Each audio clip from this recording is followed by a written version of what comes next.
প্রায় 3.5 লক্ষ মানুষের জন্য একটি হাসপাতাল আছে যেটি মাত্র 50 শয্যা বিশিষ্ট, এবং সেই হাসপাতালটা নিজেই একটা রোগীর মতো।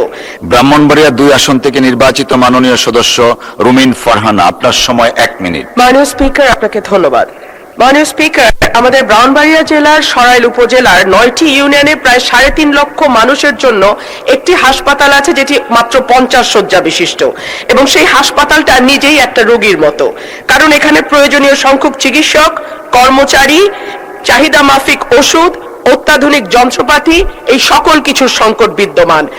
আমাদের এই হাসপাতালটিতে 10 কোটি টাকা ব্যয়ে একটা 6 তলা ভবন নির্মাণের পরিকল্পনা নেওয়া হয়েছিল, কিন্তু 5ই আগস্টের পর ঠিকাদার পালিয়ে গেছে মাননীয় স্পিকার। সো এখন ওই পুরনো দোতলা যে ভবন, যেটি এমনি ভবনটি দেখলেই রোগাক্রান্ত মনে হয়, সেই ভবনটিতেই কাজ চালানো হচ্ছে।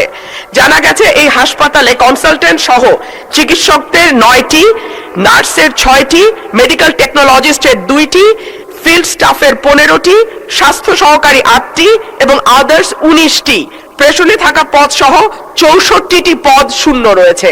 সুতরাং মাননীয় স্পিকার, প্রবাসীদের জন্য নির্মাণ হচ্ছে দেশের প্রথম স্মার্ট সিটি, যেখানে থাকছে স্কুল, মসজিদ, হাসপাতাল, সুইমিং পুল, হেলিপ্যাড, পাঠাগার, জিম, সুপারমার্কেট, শিশু পার্ক সহ সকল নাগরিক সুবিধা।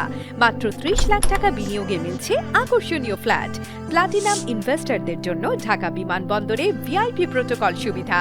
বিস্তারিত জানতে যোগাযোগ করুন স্ক্রিনে দেয়া হোয়াটসঅ্যাপ অথবা ইমো নাম্বারে।